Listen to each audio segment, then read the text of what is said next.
Ucapan la haula wa la quwwata illa billah. Ibadah kan ada yang berat, modalnya besar. Bangun masjid berat, modalnya besar. Bangun rumah sakit berat, modalnya besar. Ada ibadah yang berat tapi modalnya ringan. Misalnya puasa. Puasa itu berat, mengendalikan nafsu. Kalau sekedar nggak makan nggak minum sih enteng, mengendalikan nafsu itu jihad terbesar. Tapi kan modalnya ringan, cuma niat saja. Ini ibadah berat, modalnya ringan.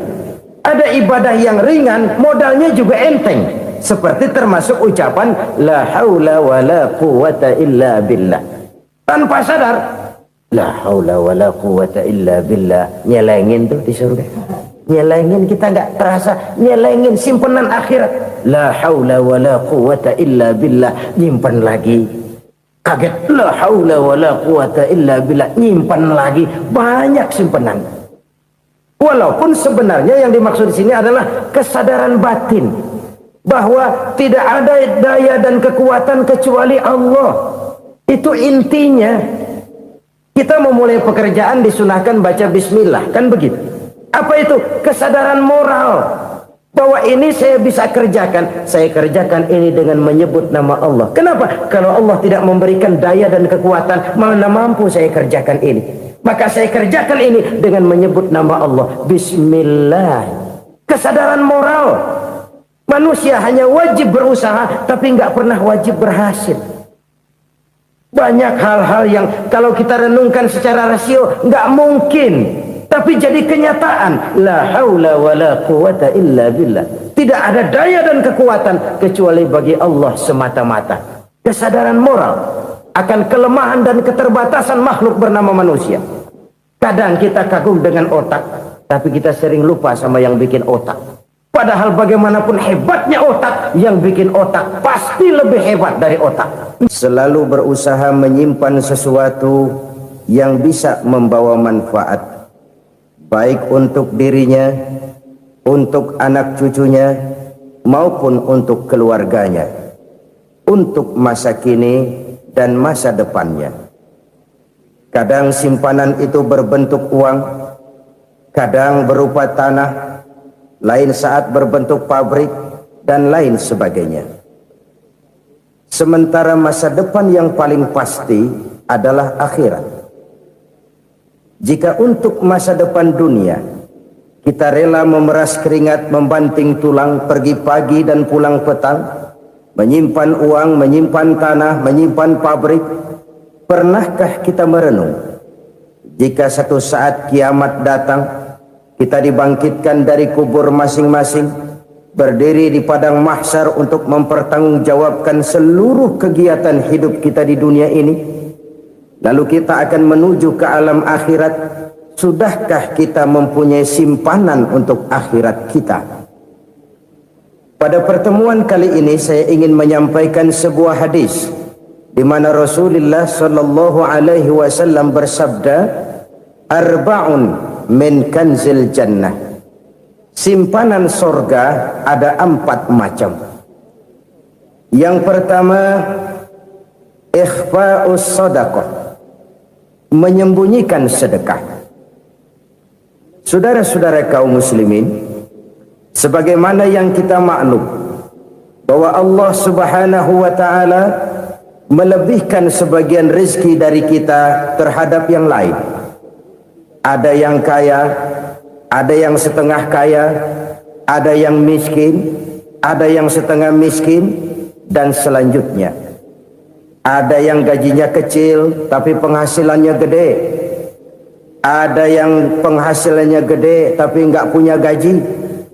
Ada juga yang memang gajinya gede dan penghasilannya gede. Kelebihan rezeki merupakan sunnatullah dan tidak harus membuat kita merasa lebih dari yang lain. Bahkan sebaliknya, kelebihan itu harus membuat kita ringan tangan untuk menolong mereka yang memang memerlukan pertolongan. Kalau saudara diberikan ilmu, maka pertanyaan akhirat cuma satu. ilmumu kau amalkan untuk apa? Kalau saudara diberikan umur yang panjang, pengadilan akhirat juga bertanya satu, umurmu kau habiskan di mana? Tapi kalau saudara diberikan harta, pengadilan akhirat akan bertanya dua, hartamu kau dapat dari mana, kau belanjakan kemana? Dari mananya ditanya, dan kemananya juga ditanya. Oleh karena kita akan dimintakan pertanggungan jawab, maka amanah yang bernama harta ini harus kita gunakan dengan sebaik-baiknya. Ada penggunaan yang merupakan kewajiban, itu zakat namanya. Ada penggunaan yang sewaktu-waktu, itu infak namanya. Ada yang lebih sewaktu-waktu lagi, dan itu sedekah namanya.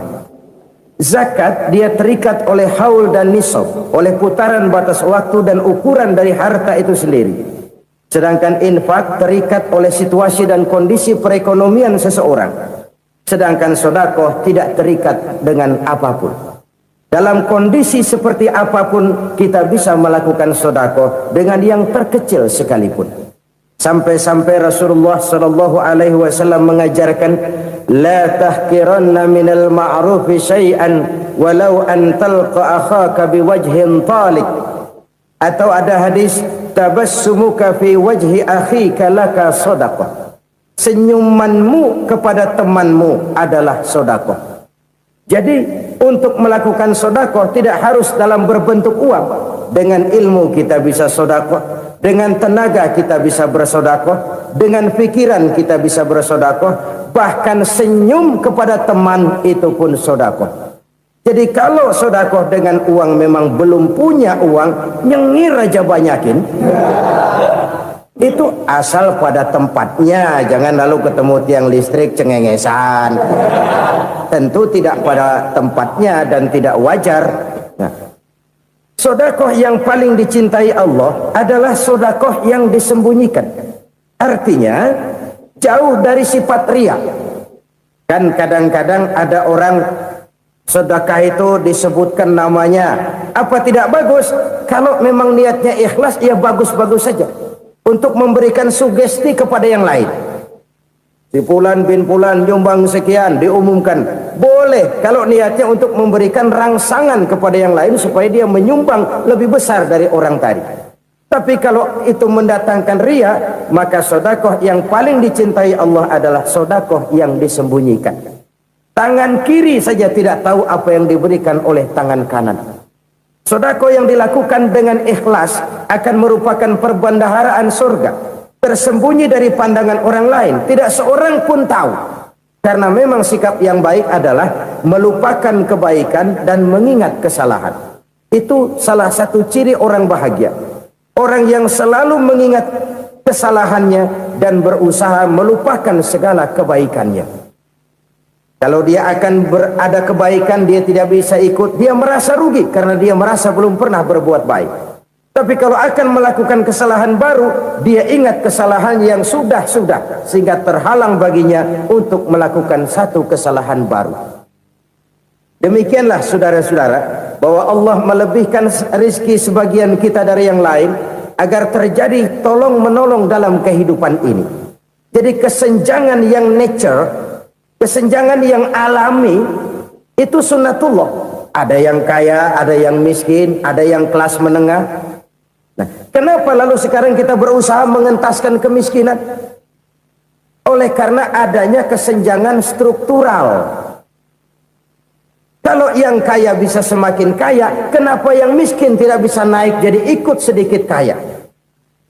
Sebab pada dasarnya Islam adalah agama yang sejak turunnya sudah berupaya memerangi kemiskinan. Bahkan dikatakan kemiskinan itu mendekatkan kepada kekufuran. Orang kalau miskin udah dekat banget sama kafir. Gampang menjadi kafir. Berapa banyak saudara-saudara kita yang oleh karena soal perut, oleh karena soal materi, terpaksa meninggalkan dan menanggalkan akidahnya. Menjual petunjuk yang diberikan Allah dengan kesenangan dunia yang cuma sebentar ini. Na'udzubillah, tsumma na'udzubillah. Jadi makin kita sembunyikan satu sedekah, semakin banyak perbendaharaan kita di surga. Sedekah yang paling dicintai Allah adalah sedekah yang disembunyikan. Malahan ada seorang sufi, dia punya kebiasaan kalau pergi sholat Jumat dia bawa uang, itu uang dia taruh di bawah tikar masjid. Dia niat sedekah kepada siapa saja yang nemuin itu duit. Maksudnya apa? Supaya yang nemuin nggak tahu siapa yang punya duit. Demikian dia saking ingin menyembunyikan sedekahnya. Karena sifat ria itu bisa memakan amal kita sendiri. Ria itu termasuk menyebut-nyebut kebaikan kita. Orang yang suka nepuk dada, sedikit-sedikit ngitungnya kalau nggak gua. Tuh kalau nggak gua tuh. Tuh yang belah situ, kalau nggak gua. Iya, kalau nggak lu kenapa emang? Orang yang suka menepuk jasa, tuh biasanya memang begitu, saudara-saudara. Kalau perang lagi berkecamuk, orang nggak sempat ngaku jadi pahlawan. Tapi begitu perang selesai, yang kagak kenal bedil ngaku pahlawan, mas. Itu sesuatu yang biasa. Oleh karenanya, orang-orang yang ikhlas dalam bersodako, disembunyikannya sodako itu, Allah cinta betul. Malahan ada hadis memberikan jaminan, inna sodakotal mar'il muslimi tazidu fil umri wa tadfa'u mitatas su'i. Sesungguhnya sedekahnya seorang mukmin tazidu fil umri, bisa menambah umur panjang, wa tadfa'u mitatas su'i, dan menyelamatkan manusia dari mati secara su'ul khatimah. Jadi siapa yang kepengen panjang umur, banyaklah sedekah. Yang bosan hidup, pelit terus. Sedekah menambah panjang umur dan menyelamatkan manusia dari mati secara su'ul khatimah. Pak, katanya umur itu nggak bisa ditambah, nggak bisa dikurangin. Kapan? Kalau ajal sudah datang. Fa idza jaa ajaluhum la yastakhiruna sa'atan wa la yastakdimun. Kalau ajal datang tidak bisa dimajukan, tidak bisa dimundurkan. Itu kalau ajal sudah datang. Tidak bisa lagi umur ditambah dikurangi, sudah datang. Tapi kalau belum datang, itu kan haknya Allah. Mau ditambah, mau dikurangi, hak prerogatif Allah. Sebagai pencipta manusia, Allah maha kuasa dan maha mampu. Sedekah ini menambah panjang umur dan menyelamatkan manusia dari mati secara su'ul khatimah. Itu orang mati kan sama ya, kondisinya mati, nggak nafas. Tapi hakikat mati kan lain-lain. Ada yang mati itu husnul khatimah, baik akhirnya. Misalnya lagi ngaji mati, lagi sholat mati, lagi sedekah mati. Ini yang dinamakan dengan husnul khatimah, baik di akhirnya. Sebaliknya ada yang su'ul khatimah, jelek di akhirnya. Ini yang jadi catatan akhir. Lagi nyekek botol, mampus. Lagi banting kartu, modar. Su'ul khatimah, jelek pada akhirnya. Sedekah menyelamatkan manusia dari mati secara su'ul khatimah. Dan kita semua kepengen mendapat husnul khatimah, jauh dari su'ul khatimah. Oleh sebab itu yang bisa menyelamatkan kita dari penyakit itu antara lain adalah sedekah yang disembunyikan, yang dikerjakan dengan ikhlas karena Allah, tidak karena kepengen dipuji orang, tidak karena ingin dikatakan orang pemurah. Sebab orang dermawan itu orang yang memberi tanpa harus diminta. Kalau masih harus diminta, ya belum dermawan namanya, masih harus diminta. Kalau nggak diminta ya tulus, lolos, polos. Saudara-saudara kaum muslimin rahimakumullah, harta adalah amanat dan akan kita pertanggungjawabkan. Allah melebihkan rizki sebagian kita dari yang lain agar kita saling tolong menolong, bantu membantu.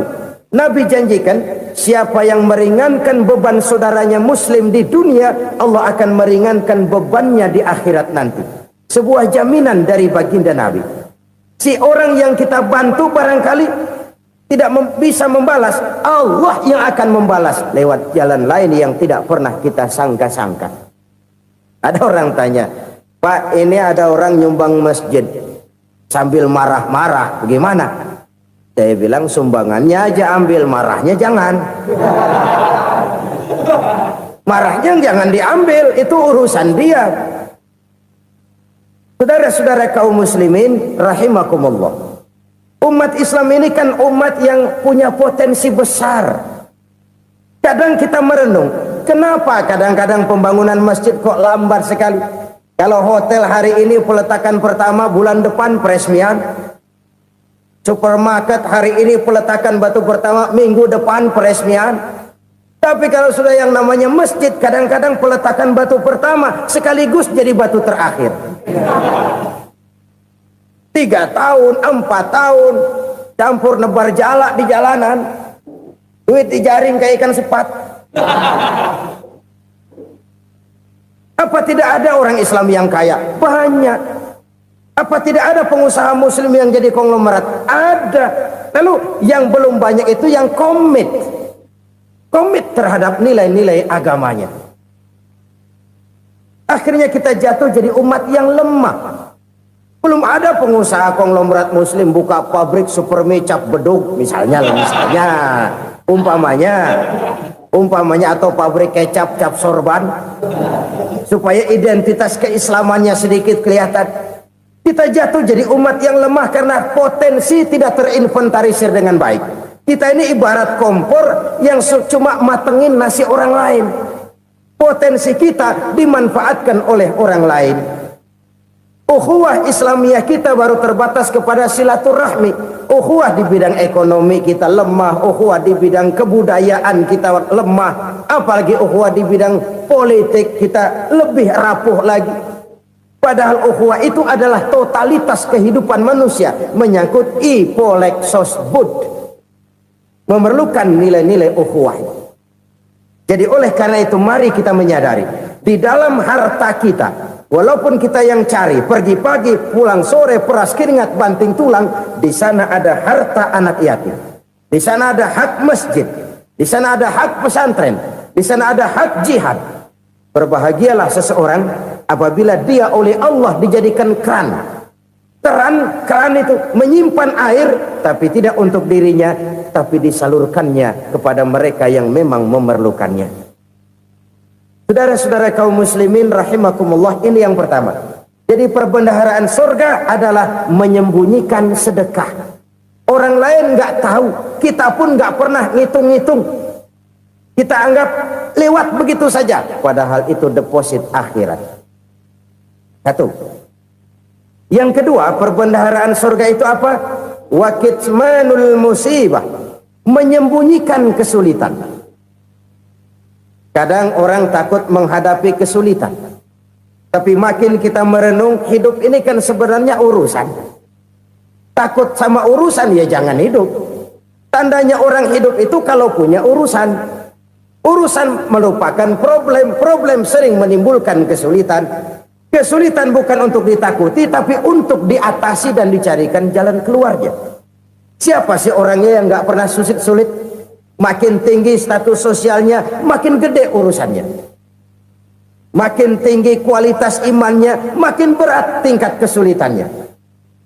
Cuma memang yang namanya enak itu seperti pelangi. Biang lala itu nggak pernah di atas kepala kita, di atas kepala orang melulu. Lo sih enak lo, kata kita. Dia juga bilang yang enak kan lo. Pelangi itu nggak pernah di atas kepala kita. Kata tukang beca, aduh enak ya naik Mercy. Kata tukang beca, apa yang di dalam mobil Mercy? Aduh enak bener tukang beca, di jok ngeringkuk ngorok pulas bener. Saya kamar pakai AC sejuk, tempat tidur sutra empuk, alga spring bed, kulak kulik nggak bisa pulas kalau belum minum Valium, belum tidur. Enak bener tukang beca, di jok ngorok nggak tahu wetan kulon. Si tukang beca bilang yang di Mercy enak, yang di Mercy bilang tukang beca enak. Inilah enak, nggak pernah di atas kepala kita, di atas kepala orang lain melulu enak itu. Nah saudara-saudara, yang merupakan perbendaharaan surga itu orang yang bisa menyembunyikan kesulitan, baik pribadi ataupun rumah tangga. Nih terutama rumah tangga yang jadi soalnya. Kadang-kadang kita ini kalau senang, sebaliknya kalau senang kita diam, kalem aja, cuek. Banyak banget duit kita bawaan, diam aja udah. Malah ketemu orang takut. Tapi begitu susah, sekampung tahu. Padahal Nabi mengajarkan perbendaharaan surga itu menyembunyikan musibah, menyembunyikan kesulitan. Kalau enak, cerita sama orang-orang. Kalau nggak enak, rasain sendiri, tekan sendiri, atasin sendiri. Kita kan sebaliknya. Senang kita diam, asal lagi susah, paling tidak kita nyari teman buat cerita kesusahan. Siapa orangnya yang nggak pernah susah? Cuma soalnya bagaimana kita mengatasi kesusahan itu sendiri. Begitu juga misalnya kalau orang sudah berumah tangga, itu orang tuanya harus menjadi tempat dia cerita yang enak-enak saja. Yang nggak enak rasain berdua, selesaikan berdua, atasin berdua. Jangan dibalik. Asal senang diam, giliran susah aja. Maknya laporan. Terbalik. Bisa menjaga security informasi. Maka nama bayam keluar diam. Malah seluitan. Enak amat lu makan daging ayam. Security informasi. Saudara-saudara kaum muslimin rahimakumullah. Ujian yang terberat itu yang pernah diberikan kepada para nabi, para rasul, para aulia, para ulama. Makin tinggi keimanan, makin berat bentuk kesulitan. Ayo saya kemukakan satu contoh saja. Ada seorang nabi yang kaya, nabi kaya, namanya Nabi Ayub.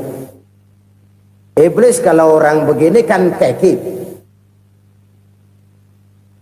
ibadahnya rajin, kaya. Nih yang kayak begini susah digodain. Kalau ibadahnya rajin, miskin, kali bisa disogok. Sini imannya mantap, ibadahnya rajin, kaya, nabi lagi.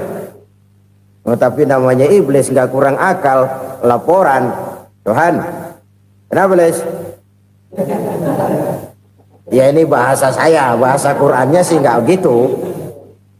Itu hambamu yang namanya Ayub, dia rajin ibadah cuma karena dikasih kaya aja. Coba kasih miskin dia, berhenti dia sembahyang. Ah, kamu bisa aja. Saya tahu Ayub itu hambaku yang ikhlas. Saya buktiin Tuhan, silahkan. Dibuktiinlah, iblis turun ke alamin. Yang mula-mula dia lakukan, dia rusak sawah ladang Nabi Ayub. Dia binasakan binatang ternak Nabi Ayub. Sehingga dalam waktu singkat, jatuhlah Nabi Ayub dari orang paling kaya jadi orang paling miskin. Beliau masih ibadah di mihrab dalam masjid. Datang iblis. Saudara Ayub, ya, lagi ngapain? Ibadah. Nyembah Allah, nyembah Allah. Oh, percuma. Kenapa? Tuhan yang ente sembah nih, dia udah bikin miskin ente. Sawah ladang ente hancur lebur, binatang ternak binasa. Sekarang ente jadi orang paling miskin. Ngapain nyembah Tuhan kayak begitu? Tekor. Udah berhenti dah ibadah, berhenti ibadah. Ini iblis sama Tuhan laporannya lain, yang dikerjakan kepada Nabi Ayub juga lain. Benar begitu iblis, kata Nabi Ayub. Iya, sawah ladang saya habis, buras. Binatang ternak saya binasa, binasa. Saya miskin, bangpak. Apa jawab Nabi Ayub? Bukan innalillahi, ya, ini hebat. Alhamdulillahillazi a'tani wa akhza minni. Segala puji bagi Allah yang telah memberikan harta kepada saya dan sekarang mengambilnya lagi. Alhamdulillah. Allah yang ngasih, Allah yang ambil. Itu mah urusan Allah. Iblis cuman ibadah jalan terus, sujud lagi Nabi Ayub. Iblis seleher gondok banget. Dasar Nabi nggak mempan dia apa-apain. Miskin malah alhamdulillah. Allah yang ngasih, Allah yang ambil.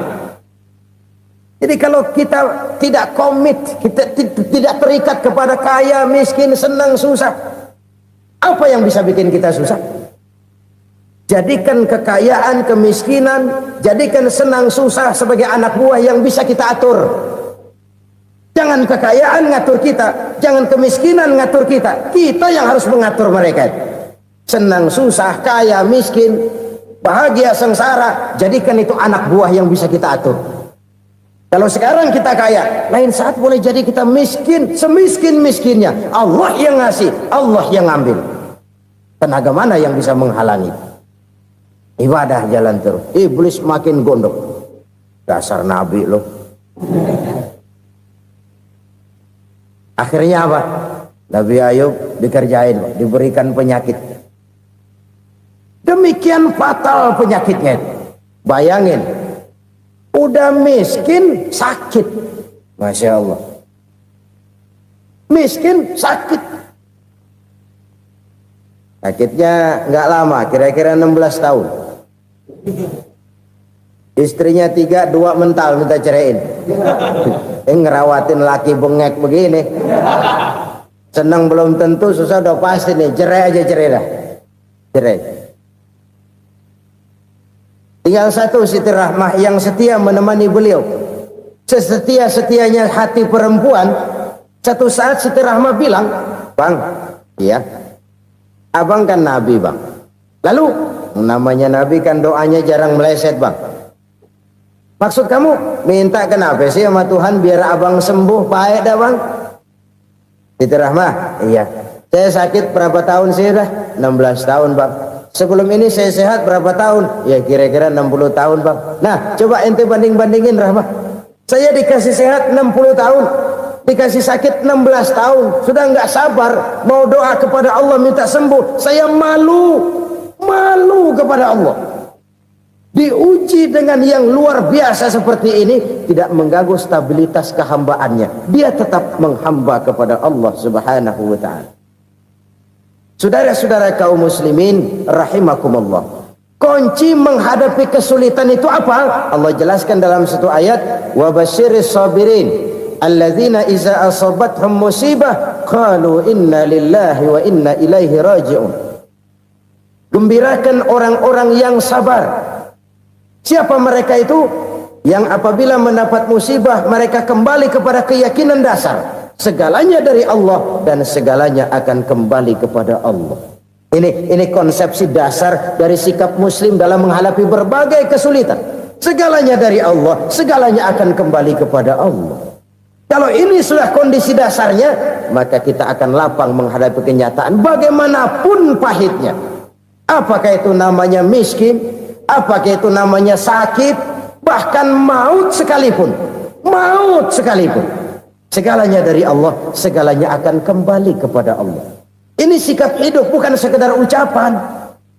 Kita kadang-kadang menjadikannya sebagai ucapan, mulutnya sehingga berhenti, innalillahi wa inna ilaihi raji'un, tapi nangisnya terus gerung-gerungan. Bukan itu, ini kesadaran moral. Kalau segalanya dari Allah, segalanya kembali kepada Allah, kan sebenarnya cuma nunggu giliran. Hari ini saya nyembayangin dia, entah hari apa saya disembayangin orang. Hari ini saya antar dia ke kubur, entah hari apa orang nganterin saya ke kubur.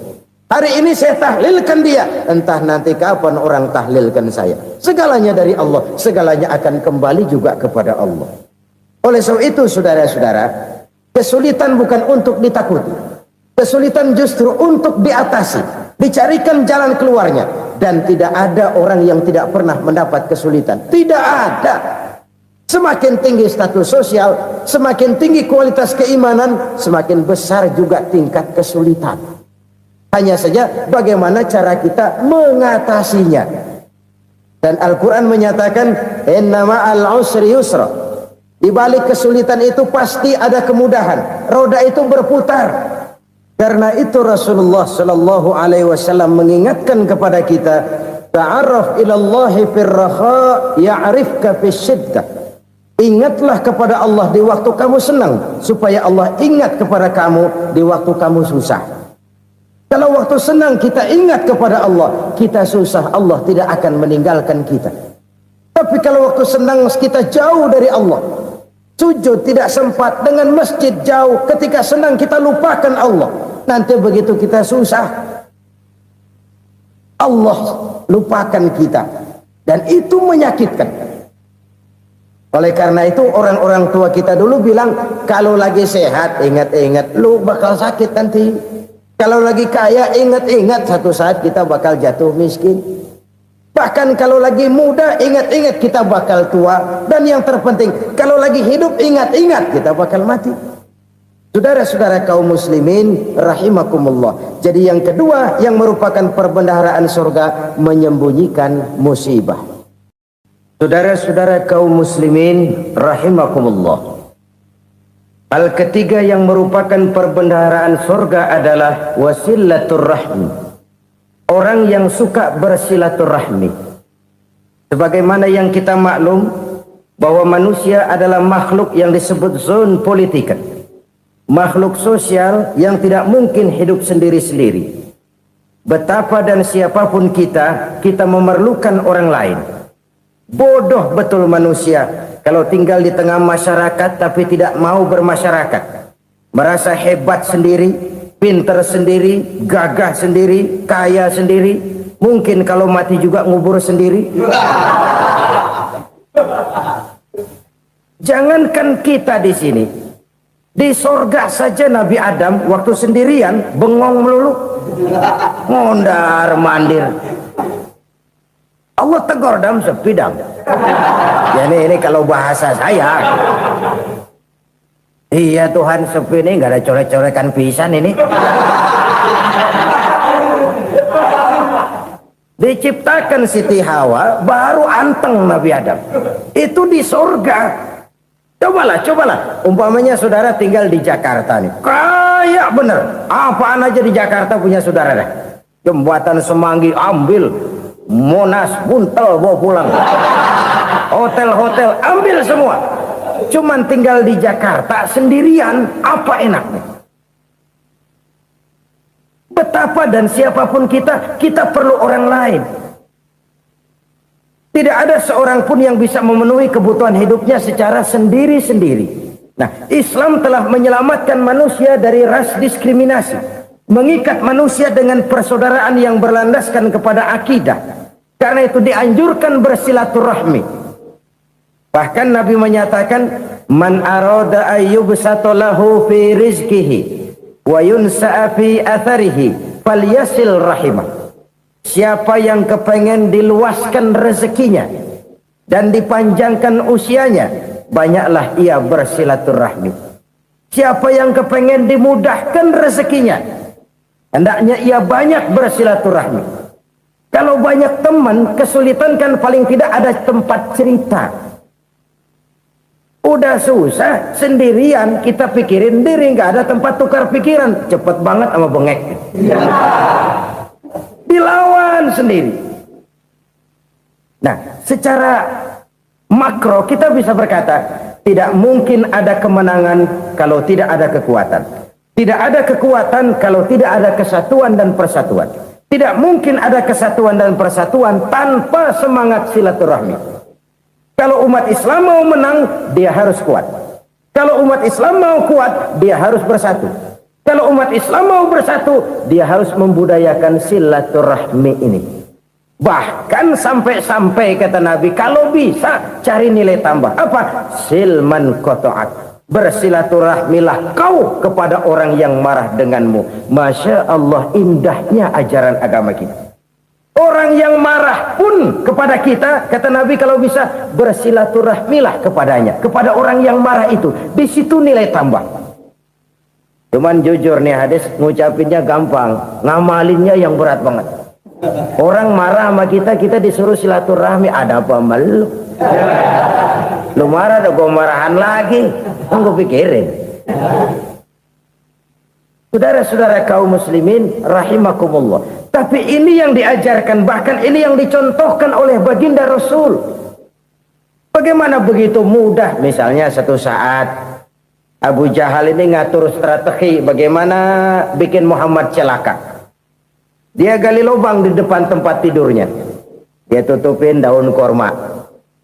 Terus dia panggil seseorang, ke sini.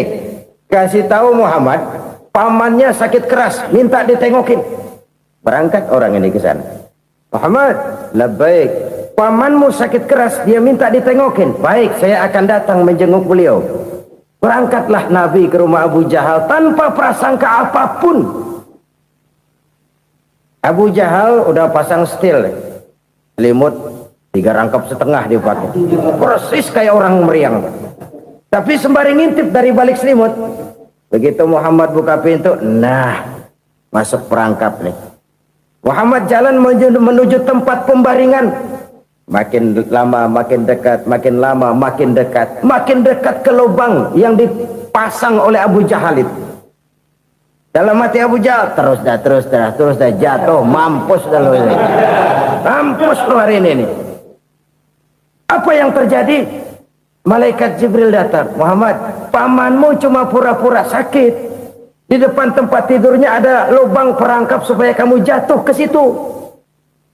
Sudah, kamu pulang. Balik kanan Nabi. Sudah hampir jatuh ke lubang, balik kanan, pulang. Bayangin kecewanya Abu Jahal. Muhammad dikit lagi, Muhammad dikit lagi. Enggak paman, saya pulang aja. Emosi, bangun dari tempat tidur, enggak sadar kalau lagi pura-pura sakit. Lompat ngejar Nabi, dia lupa dengan lubang yang dia gali. Kusrak, nyemplung sendiri ke dalam lubang.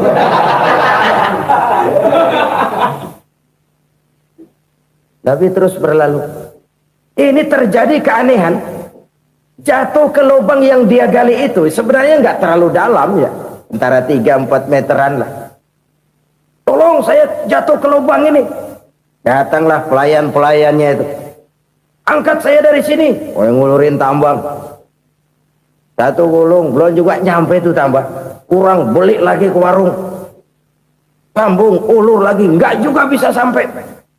Wah, ini kerjaan Muhammad ini. Tolong, siapa salah seorang kamu ke rumah Muhammad, kasih tahu encangnya kecebur.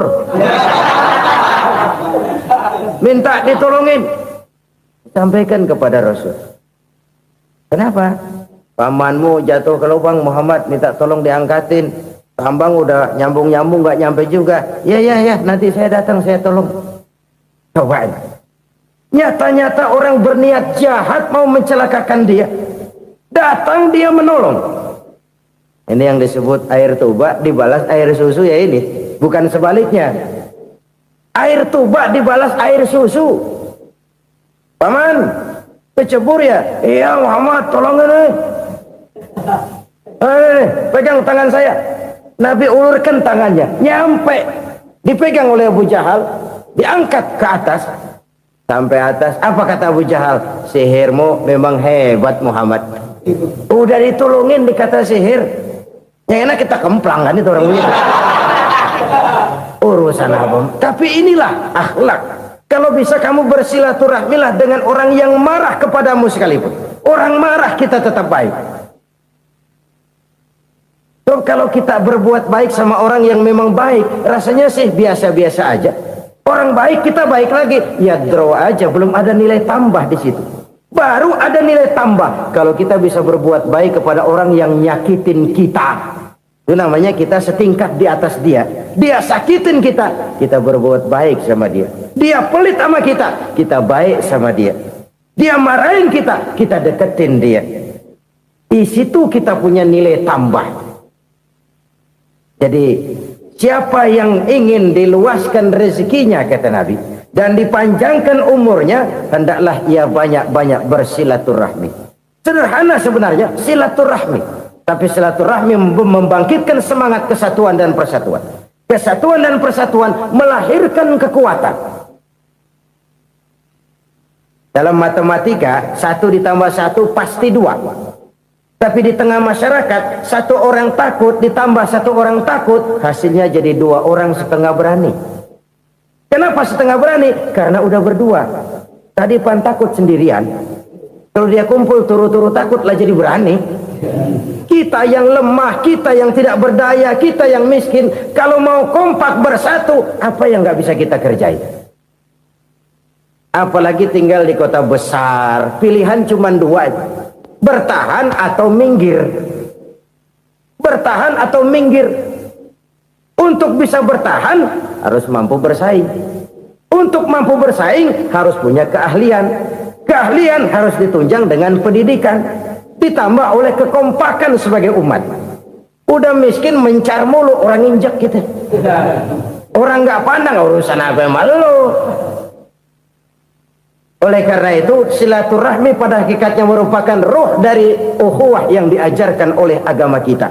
Bagaimana Islam menyelamatkan masyarakat manusia dari ras diskriminasi, mengikat manusia, dan tidak ada persaudaraan yang lebih indah selain persaudaraan yang diikat dengan nilai-nilai akidah. Sepanjang orang di jalan Allah, itulah saudara kita. Keluar dia dari jalan Allah, selesailah persaudaraan sampai di situ. Karena itu, kalau ingin menyimpan sesuatu di surga, banyaklah bersilaturahmi. Datang ke rumah ini, datang ke rumah itu, dan lain sebagainya. Itu simpanan kita di akhirat nanti. Ini yang ketiga. Saudara-saudara, yang keempat, perbendaharaan surga itu apa? Wa qawlu la hawla wa la quwwata illa billah. Ucapan la hawla wa la quwwata illa billah. Ibadah kan ada yang berat, modalnya besar. Bangun masjid berat, modalnya besar. Bangun rumah sakit berat, modalnya besar. Ada ibadah yang berat tapi modalnya ringan. Misalnya puasa. Puasa itu berat, mengendalikan nafsu. Kalau sekedar nggak makan nggak minum sih enteng, mengendalikan nafsu. Itu jihad terbesar, tapi kan modalnya ringan, cuma niat saja. Ini ibadah berat, modalnya ringan. Ada ibadah yang ringan, modalnya juga enteng. Seperti termasuk ucapan la haula wa la quwwata illa billah. Tanpa sadar, la haula wa la quwwata illa billah. Nyelengin tuh di surga. Nyelengin, kita nggak terasa, nyelengin simpenan akhirat. La haula wa la quwwata illa billah. Nyimpen lagi.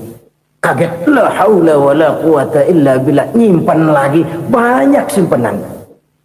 Walaupun sebenarnya yang dimaksud di sini adalah kesadaran batin bahwa tidak ada daya dan kekuatan kecuali Allah. Itu intinya. Kita memulai pekerjaan disunahkan baca bismillah, kan begitu. Apa itu? Kesadaran moral. Bahwa ini saya bisa kerjakan, saya kerjakan ini dengan menyebut nama Allah. Kenapa? Kalau Allah tidak memberikan daya dan kekuatan, mana mampu saya kerjakan ini. Maka saya kerjakan ini dengan menyebut nama Allah. Bismillah. Kesadaran moral. Manusia hanya wajib berusaha, tapi nggak pernah wajib berhasil. Banyak hal-hal yang kalau kita renungkan secara rasio nggak mungkin. Tapi jadi kenyataan. La haula wa la quwwata illa billah. Tidak ada daya dan kekuatan kecuali bagi Allah semata-mata. Kesadaran moral akan kelemahan dan keterbatasan makhluk bernama manusia. Kadang kita kagum dengan otak, tapi kita sering lupa sama yang bikin otak. Padahal bagaimanapun hebatnya otak, yang bikin otak pasti lebih hebat dari otak. Nggak percaya, silahkan otak-otakan. Inilah kecenderungan. Kita kagum dengan pesawat-pesawat mutakhir, bukan main, besi gede banget terbang itu. Alangkah hebatnya. Lalu apa yang bikin otak tidak lebih hebat dari itu semua? Kita puji laut, apa yang bikin laut tidak lebih hebat dari laut itu? La haula wa la quwwata illa billah. Tidak ada daya dan kekuatan kecuali Allah. Apa yang bisa kita lakukan? Kalau tidak karena daya dan kemampuan yang diberikan oleh Allah kepada kita. Lahirlah sikap tawadu, rendah hati. Tidak melonjak menjadi angkuh dan sombong. Sadar akan kelemahan dan keterbatasan diri. Sebagai makhluk yang diciptakan oleh Allah subhanahu wa ta'ala. Jadi satu sisi ini ucapan yang berpahala. La haula. Jadi wiridan. Pada sisi lain ini kesadaran moral. Sikap mental, kesadaran batin bahwa yang punya daya dan kekuatan itu cuma Allah. Kita nggak pantas untuk sombong, sebab sombong itu pakaiannya Allah. Kita nggak sedang pakai pakaian Allah, kegedean. Dan makin kita renungi, makin terbentur. Apa sih yang bisa kita sombongin? Kita mau sombong apa? Kayak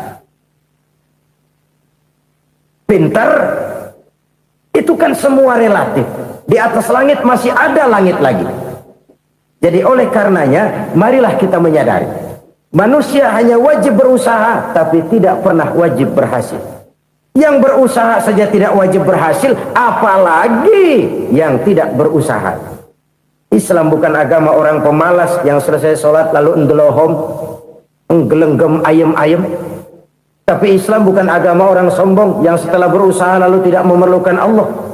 Kita bisa saja bikin proyeksi, tahun sekian kita bakal panen besar menurut perhitungan otak. Tapi ada kejadian lain. Apa? Tikus ngambek. Habis itu dimakanin tikus, panen gagal. Proyeksi rasional gagal oleh tikus-tikus yang ngambek itu. Bisa saja terjadi. Tahun depan kita panen besar. Urung. Kenapa? Musim panas panjang. Dan sekarang ini koran-koran bikin berita musim mengalami penyelewengan. Bukan cuma manusia yang nyeleweng sekarang. Musim pakai nyeleweng. Mestinya kan musim hujan udah selesai. Masih hujan-hujan juga. Musim. Nah sekarang kita boleh bikin proyeksi. Kita bakal panen besar. Tahu-tahu musim panas panjang. Sawah retak, air kering. Cari teknokrat yang paling botak. Suruh pendekin tuh musim panas. La haula wa la quwata illa billah. Inilah kesadaran moral. Saudara, saya teringat satu saat ada seorang konglomerat. Umurnya ya kira-kira 70-an. Satu saat dia ditanya oleh wartawan, "Pak, umur Bapak berapa sih?" "Ya paling 10 tahun." 10 tahun? 10 tahun? Anak Bapak berapa orang? Aduh. Satu saja? Satu. Harta Bapak berapa? Ya paling-paling bangsa 7 juta kali. 7 juta? Iya. Pak, kenapa Bapak bohongi saya? Bapak punya buku biografi. Koran-koran, majalah-majalah banyak memuat cerita riwayat hidup Bapak. Saya tahu umur Bapak 70. Kenapa bilang cuma 7 tahun? Saya tahu anak Bapak 8. Kenapa cuma bilang 1? Saya tahu harta Bapak miliaran, mungkin triliunan, pabrik di mana-mana, bank di mana-mana. Kenapa bilang uang Bapak cuma 7 juta? Nah, kata si konglomerat tadi, kamu benar nak, kamu benar. Umur saya kalau jumlahnya memang 70 nak. Cuman ingat-ingat saya, baru 7 tahun terakhir ini saya sujud. Baru 7 tahun terakhir ini saya berusaha dekat dengan Allah. Saya laksanakan perintahnya. Saya jauhi larangannya. 7 tahun inilah rasanya yang ada nilainya di hadapan Allah. Yang 63 tahun matong, kelabu, kelem umur gue. Habis untuk maksiat, untuk munkarat. Maka ketika ditanya tadi, umur saya 7 tahun itu. Oh begitu Pak. Oh iya. Lalu anak Pak. Anak Bapak kan 8. Kenapa bilang cuma 1? Nah, kalau jumlah hitungannya memang anak saya 8. Tapi dari 8 orang ini rasanya cuma 1 nih. Yang bakal jadi buah hati, belahan jantung. Pelanjut cerita, penerus sejarah. Bakal jadi anak soleh yang akan mendoakan saya. Cuma 1 rasanya anak saya ini yang bakal jadi buah hati saya. Besar-besaran saya. Yang akan mendoakan di kubur saya. Yang akan mendoakan di akhirat saya. Yang 7 orang mana? Masya Allah, yang atu tenggeng, yang atu nyekek botol ngolo, yang atu nggak karu-karuan. Makanya saya bilang 1 anak saya yang akan bisa mendoakan saya. Oh begitu Pak. Iya. Nah harta Pak, harta Bapak kan triliunan. Pabrik Bapak di mana-mana. Uang Bapak hampir di tiap bank-bank besar. Kenapa bilang cuma 7 juta? Betul kau nak. Harta saya kalau jumlahnya memang miliaran, triliunan mungkin. Tapi yang saya ingat baru 7 juta tuh yang saya belanjakan di jalan Allah. Saya nyumbang masjid, saya santuni yatim piatu, saya bantu pembangunan pesantren, saya bantu pembangunan rumah sakit Islam. Itu yang akan saya bawa pulang ke akhirat, yang 7 juta itu. Yang triliunan itu nanti akan diperebutkan oleh anak-anak saya sebagai waris saya. Jadi harta saya 7 juta itu yang bakal nemenin saya di akhirat. Yang akan saya bawa pulang jadi teman saya. Saudara-saudara kaum muslimin, jangan-jangan orang tua itu adalah kita-kita ini. Jangan-jangan Kita-kita ini adalah orang tua itu. Jangan-jangan itu potret dari diri kita masing-masing. Dari sekian umur yang diberikan Allah, berapa tahun yang ada nilainya di hadapan Allah? Dari sekian anak-anak yang merupakan amanah, berapa yang akan mendoakan kita sebagai orang tuanya menjadi anak soleh? Dari sekian banyak harta yang diberikan Allah, berapa yang akan kita bawa pulang menghadapnya nanti, yang kita belanjakan di jalan Allah? Ini sebuah potret kehidupan. Karena itu kita kembali kepada la haula wa la quwwata illa billah. Kita wajib berusaha, kita wajib berikhtiar. Selebihnya segala daya dan kekuatan hanya milik Allah saja semata-mata. Satu kesadaran batin dari setiap pribadi muslim. Setelah ia berusaha dan berikhtiar, ia menyerahkannya kepada Allah Subhanahu wa ta'ala. Jadi satu sisi ini merupakan wiridan ucapan yang mengandung pahala, pada sisi lain ini merupakan sikap batin dari seorang muslim di dalam ia menghadapi realitas kehidupan ini. Saudara-saudara kaum muslimin rahimakumullah, kalau ini kita jadikan satu basis kehidupan, maka ini akan menyelamatkan manusia dari kemungkinan tergelincir menjadi orang yang lupa diri dan lupa darat. Sebab itu Imamul Ghazali berpesan, jadidis safinah fa innal bahra amiq wa khuziz zad fa inna safara ba'id wa khaffifil hamla fa innal hamla sadid. Perbarui selalu kapalmu karena lautan sangat dalam. Bawa bekal yang banyak karena perjalanan ini sangat jauh. Ringankan beban karena kebanyakan beban akan menyakitkan. Alangkah indah kalimat ini, alangkah dalam makna yang terkandung di sana. Perbarui selalu kapalmu karena lautan sangat dalam. Apa artinya ini? Jaga mentalmu baik-baik. Pelihara imanmu baik-baik karena hidup penuh cobaan seperti lautan. Kita kalau berlayar di lautan kan kadang-kadang tenang, angin bertiup sepoi-sepoi basah. Jika malam datang, bintang gemintang bertabur menghias cakrawala. Rembulan memantulkan sinarnya dengan indah. Dalam keadaan begitu berlayar enak. Tapi lain saat ombak menggunung, halilintar menyambar, angin topan bertiup. Berapa banyak sudah saudara-saudara kita yang tenggelam di lautan dunia tanpa sadar bahwa dia belum sampai kepada pantai yang akan dituju. Berapa banyak sudah saudara-saudara kita yang tenggelam di lautan dunia ini tanpa sempat bangkit lagi. Dia menyangka sudah sampai kepada tujuannya. Hati-hati kapal jangan sampai bocor karena lautan sangat dalam. Iman ini jaga baik-baik karena hidup penuh dengan ujian. Wa khuzizat fa inna safara ba'id. Bawa bekal yang banyak karena perjalanan sangat jauh. Saudara mau ke Bandung, bawa duit. Saudara mau ke Surabaya, banyakan lagi duitnya. Saudara mau ke Mekah, gepokan, iketan tuh duit nggak lembaran lagi. Makin jauh perjalanan, makin banyak bekal yang harus kita bawa. Kalau saudara dari Jakarta mau ke Surabaya, kagak bawa duit berangkat juga, itu sih bukan berani namanya, nekat. Sampai Surabaya belum tentu, sengsara di jalan udah pasti. Kenapa? Nggak bawa bekal berangkat. Sama juga kita nih, misalnya belum sempat sembahyang, mati. Waduh, berani banget orang. Belum punya bekal, mati. Sengsara di jalan. Atau bekal tidak cukup. Dari Jakarta saudara mau ke Surabaya, bawa duit 500 perak. Paling jauh Cikampek nyampenya itu. Paling jauh itu.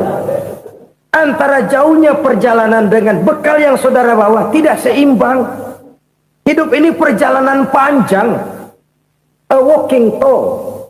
Dimulai dari alam arwah. Sebelum jasad diciptakan, roh diciptakan lebih dulu. Dari situ pindah ke alam rahim. Dari alam rahim pindah ke alam dunia. Dari alam dunia pindah ke alam barzah. Baru menuju akhirat. Satu perjalanan panjang. Kalau bekal tidak bawa, sengsara di jalan. Bawa bekal yang banyak karena perjalanan ini sangat jauh. Wa khaffifil hamla, ringankan beban karena beban itu cuma akan menyulitkan. Kalau bekal itu sih keperluan, tapi beban nggak kita perluin, coba ngeberat-beratin. Apa ini beban? Dosa. Kecurangan, kebatilan, kezoliman, ketidakadilan, kesewenang-wenangan. Itu akan jadi beban kita di akhirat. Alangkah celakanya, perjalanan panjang, bekal tidak bawa, beban kelewat banyak, alamat sengsara di jalan. Pahala tidak ada, dosa berlipat ganda. Na'udzubillah, summa na'udzubillah. Kalau kita rangkum nasihat Al-Ghazali dengan kisah si konglomerat tadi, kita akan mengambil kesimpulan. Pertama, bekal terbaik dalam menghadapi gejolak kehidupan ini tidak lain adalah iman. Yang kedua, pahala dan dosa. Dua hal kontroversial. Pahala adalah bekal, dosa adalah beban. Tapi kita sekarang kan tidak begitu terangsang kepada yang abstrak. Orang berlomba mencari yang konkret-konkret saja, yang real. Kalau memang dosa, benjol dong, kira-kira begitu. Kira-kira begitu. Persis orang Yahudi dulu. Orang Yahudi itu kan pernah minta kepada Nabi Musa, Ya Musa, lan nu'mina laka hatta narallaha jahrah. Musa, kami nggak bakal mau beriman kepada Allah kalau belum kami lihat Allah ada nongkrong di depan kami. Kalau memang Tuhan ada, taruh dong di depan kami. Mau yang konkret-konkret saja. Kalau memang dosa, benjol dong. Kalau memang pahala, berasa dong. Orang terangsang kepada yang real, yang konkret-konkret saja. Karena itu, untuk mengejar dosa, orang mau bayar. Tapi untuk mengejar pahala, walaupun tidak bayar, orang segan. Ini yang dikatakan oleh Nabi, kamu mengharapkan ke surga, tapi kamu berat melaksanakan sesuatu yang bisa membawa kamu ke surga.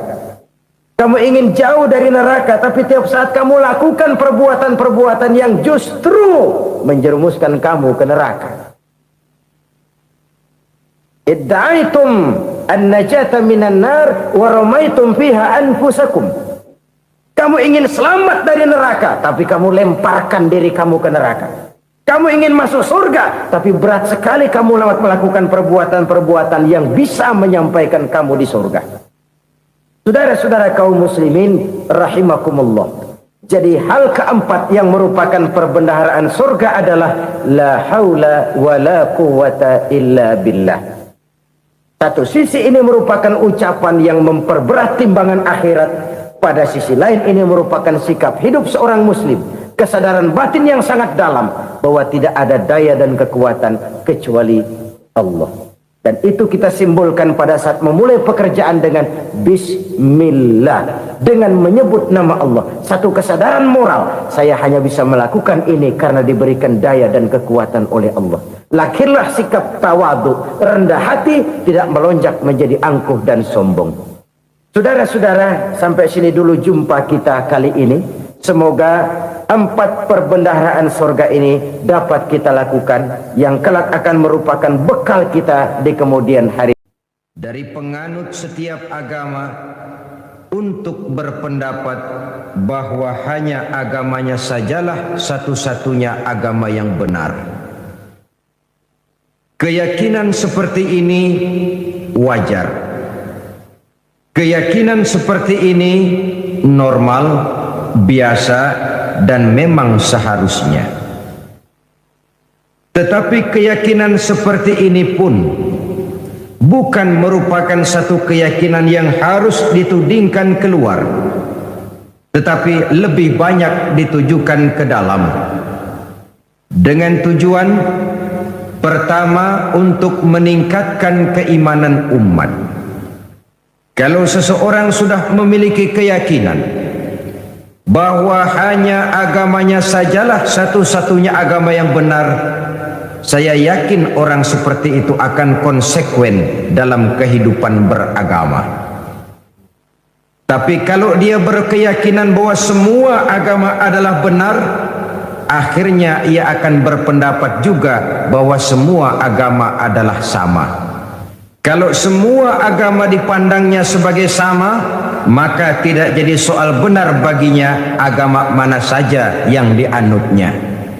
Kalau perlu agama diperlakukan seperti baju, bosan ganti, jenuh tukar, dan begitu selanjutnya. Maka akan lahirlah sikap ngambang dalam kehidupan beragama. Yang kedua, keyakinan seperti ini lebih bersifat untuk menjaga orang dalam jangan sampai keluar, bukan untuk memaksakan orang luar untuk ke dalam. Agama adalah soal keyakinan, dan keyakinan tidak bisa dipaksakan. Keyakinan mungkin bisa ditekan, tapi satu hal yang jelas, keyakinan tidak mungkin bisa dipaksakan. Oleh karena itu, etika dakwah dalam Islam adalah bagaimana mengislamkan orang Islam, bukan mengislamkan orang di luar Islam. Sebab sejauh ini kewajiban para mubalik hanyalah untuk menyampaikan Islam dan bukan mengislamkan orang. Kalau kita telusuri sejarah, kita akan melihat kenyataan ini. Apakah Nabi Nuh misalnya tidak ingin agar putranya Kan'an jadi orang beriman saja? Ingin sekali Nabi Nuh itu. Atau apakah Nabi Ibrahim juga tidak ingin agar orang tuanya yang bernama Azar jadi orang beriman saja? Luar biasa keinginan Nabi Ibrahim. Atau pada contoh yang lebih dekat lagi, apakah Nabi Muhammad sallallahu alaihi wasallam tidak mempunyai keinginan agar Abu Jahal dan Abu Lahab berdiri pada barisan orang yang beriman saja? Ingin sekali baginda Nabi. Kalau sejarah kemudian menceritakan kepada kita, Kan'an putra Nabi Nuh berdiri dalam barisan orang-orang kafir, Azar bapak Nabi Ibrahim malah menjadi produsen berhala, sedangkan Abu Jahal dan Abu Lahab habis-habisan menentang, menghalangi, memfitnah, bahkan berusaha menghancurkan perjuangan Nabi. Itu seluruhnya merupakan indikasi kita hanya wajib untuk menyampaikan Islam. Sedangkan seseorang akan Islam atau tidak, itu sepenuhnya berpulang kepada hidayah dari Allah Subhanahu wa ta'ala. Kalau keyakinan ini kita tudingkan keluar, lalu berupaya menarik orang luar agama Islam ke dalam Islam, akan timbullah benturan-benturan. Inilah yang sering menjadi kenyataan, di mana seseorang menyebarkan agama kepada orang yang sudah beragama. Timbullah hal-hal yang tidak kita inginkan. Timbullah singgungan-singgungan dan benturan-benturan yang tidak diharapkan, yang pada kesempatan ini akan kita bicarakan. Yang ketiga, keyakinan seperti ini untuk menumbuhkan fanatisme beragama. Kita semua maklum, orang kalau cinta kepada suku bagus, tapi fanatik kepada suku salah. Orang cinta kepada guru bagus, tapi fanatik kepada guru tidak benar. Soal guru dan suku kita harus objektif. Orang cinta kepada agama bagus, orang fanatik kepada agama merupakan bagian daripada kehidupan beragama.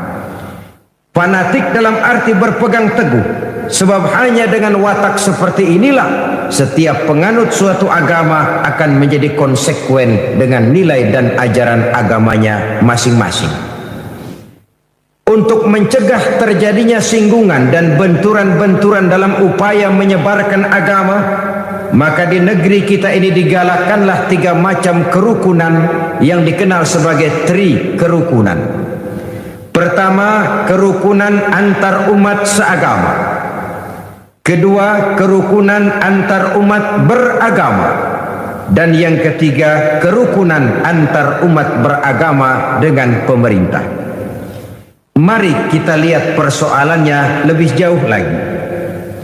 Pertama, kerukunan antar umat seagama. Kita sama maklum bahwa Islam telah mengikat kita dengan akidah. Dari manapun seseorang datang, apapun saja warna kulitnya dan bahasa apapun yang dipakainya, kalau akidahnya sama, maka dia adalah saudara kita. Lebih tegas ini disabdakan oleh Rasulullah sallallahu alaihi wasallam. Innallaha la yanzuru ila suwarikum wa amwalikum, walakin yanzuru ila qulubikum wa a'malikum. Allah subhanahu wa ta'ala tidak memandang potonganmu. Allah subhanahu wa ta'ala juga tidak memandang hartamu. Yang Allah lihat, yang Allah nilai, yang Allah pandang tidak lain adalah hatimu dan amal perbuatanmu. Tentang wajah, tentang kulit, warna kulit, tentang suku, bangsa dan bahasa, Islam menganjurkan kita untuk objektif. Ini yang orang sering katakan, walaupun keluar dari dubur ayam, kalau memang telur, ambil. Keluarnya dari dubur ayam tapi telur, kenapa tidak diambil? Islam mengajarkan kita untuk objektif. Islam mengikat kita dengan akidah. Kita adalah satu umat yang satu, yang ringan sama dijinjing, berat sama dipikul. Kita adalah bagaikan satu tubuh. Apabila yang satu sakit, yang lain akan ikut merasakan sakit. Kita adalah bagaikan satu bangunan. Posisi dan komposisi boleh saling berbeda, tetapi satu sama lain harus saling memperkuat, harus saling asih dan asuh, jangan saling gasak, gesek dan gosok. Seorang muslim boleh saja dibungkus oleh baju tentara. Seorang muslim boleh saja dibungkus oleh baju polisi. Seorang muslim boleh dibungkus oleh baju pejabat, teknokrat, dokter, seniman, artis, pengusaha, pedagang, petani. Tapi baju apapun yang membungkus badannya, jiwa dan semangat Islamnya tidak boleh luntur oleh baju yang membungkus badannya itu. Lalu mampu menyusun kebersamaan untuk kemajuan dan kepentingan kita bersama. Soal perbedaan pendapat halal. Soal perbedaan pendapat wajar, kepala sama hitam pendapat tentu berbeda. Tapi marilah kita lapang dada untuk menerima perbedaan pendapat, mencoba memandang orang lain tidak cuma dari sudut kepentingan sendiri saja, tidak cuma dengan kacamata kita saja, tapi mampu melihatnya dalam konteks yang luas. Hanya dengan demikian kita akan menjadi arif, menjadi bijaksana di dalam memberikan penilaian dan tidak terjebak kepada sudut pandang kita sendiri saja. Saudara-saudara kaum muslimin rahimakumullah, sudah lewat masanya kita umat Islam berkotak-kotak karena hal-hal kecil yang tidak prinsip. Sudah lewat masanya kita bertengkar karena hal-hal kecil yang menyangkut soal-soal teknis. Sudah datang waktunya kita menyusun soft yang lebih lurus. Oleh karena tantangan-tantangan yang akan kita hadapi jauh lebih berat dari yang sudah kita lalui. Dan tentu orang yang tidak senang umat Islam bersatu masih banyak. Orang yang tidak senang umat Islam kompak masih gentayangan di mana-mana. Terang-terangan menghantam Islam, jelas mereka tidak berani. Kenapa? Ada satu modal positif dari kita umat Islam, yaitu fanatisme agama. Artinya, walaupun konsep agama tidak dilaksanakan, tapi kalau jihad dan berjuang untuk agama, dia mau berkorban nyawa. Ini merupakan modal yang positif. Maka orang ngerti betul, kalau Islam dihantam terang-terangan, yang paling goblok juga mesti marah. Mesti marah, mesti tersinggung, mesti terhina. Kalau agamanya dihantam terang-terangan, dia mesti bangkit. Maka untuk menghantam Islam, orang tentu masih menerapkan teorinya Slaughter-Gronye. Orang masih memakai taktik dan strateginya Dr. Van der Plas. Mau menghantam Islam, masuk ke dalam, bikin kacau Islam dari dalam. Tidak bisa assalamualaikum latihan, assalamualaikum, tidak bisa pakai sorban.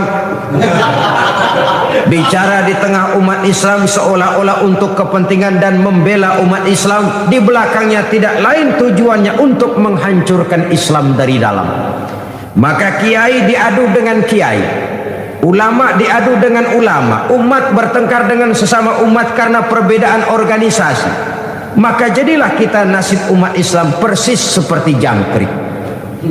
Marilah kita menyadari bahwa perbedaan pendapat satu hal yang wajar. Seorang muslim boleh dibungkus oleh baju apapun saja, tapi jiwa dan semangat Islamnya tidak boleh luntur oleh baju yang membungkusnya.